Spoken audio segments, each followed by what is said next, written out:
Hi, I'm Maureen Fitzgerald and the author of several books on how to make the world a better place. And of course, the author of this Substack Journal of a Recovering Lawyer.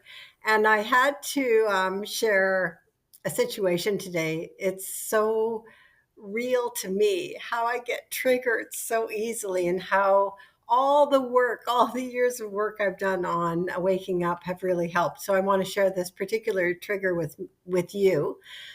I saw a Facebook post recently um, by a guy I know, and he'd broken up with his wife. I didn't really know this, but in any event, he was posting pictures of his new girlfriend on Facebook, and I immediately got triggered. And I thought, what the heck? And I want to describe the 4 phases or 5 phases I went through just to show you how self awareness and taking full responsibility can really change your life. It can change the way you look at everything. So, of course, my first step in this process was to immediately go into blaming and, oh my God, I can't believe you did this, and I wonder if it's former wife knows, and going into the whole story of blaming and so on. And it felt really good to be in that place because we humans are sort of programmed to do this. And of course, I immediately wanted to call my friends, and I didn't, thank goodness, and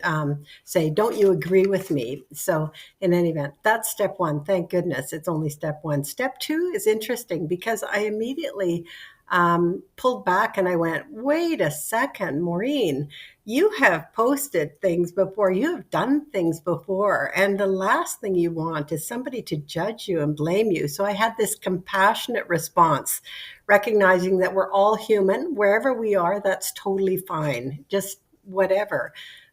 But it didn't actually do what I'd hoped it would have done. It didn't get rid of the irritation I had around it, which is interesting because it actually caused me to push it down, suppress it, and say, oh, yeah, no, I'm fine. He can say what he wants, and that's all good. And I don't know, anyways. But that doesn't actually solve the problem. It's at level 3 or at stage 3 where I recognize that, as I often say, every trigger is an opportunity to wake up. When I realize it has nothing to do with his post, it only has to do with me. It only has to do with, why did it trigger me? What was it in me that hadn't healed, that hadn't been worked out, that I was still being triggered? This is so important to realize. And of course, it's so obvious. I'm still carrying around baggage from my own divorce many years ago, and recognizing that, thank goodness, my former husband didn't post pictures of his new girlfriend online.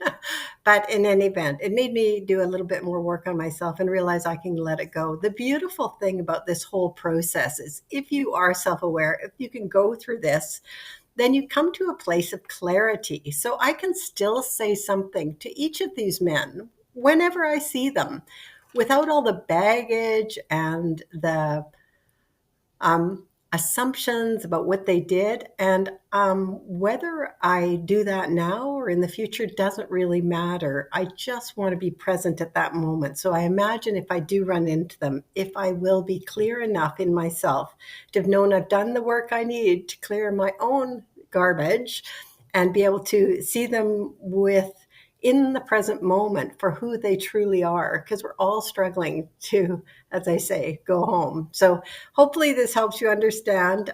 Yes, my book is coming out very soon, and you'll learn all of this. Thank you for listening to me. It's humbling being triggered, and it's even more humbling to realize that we still sometimes need some healing or holing, as I say. So have a good fall afternoon. We'll talk soon.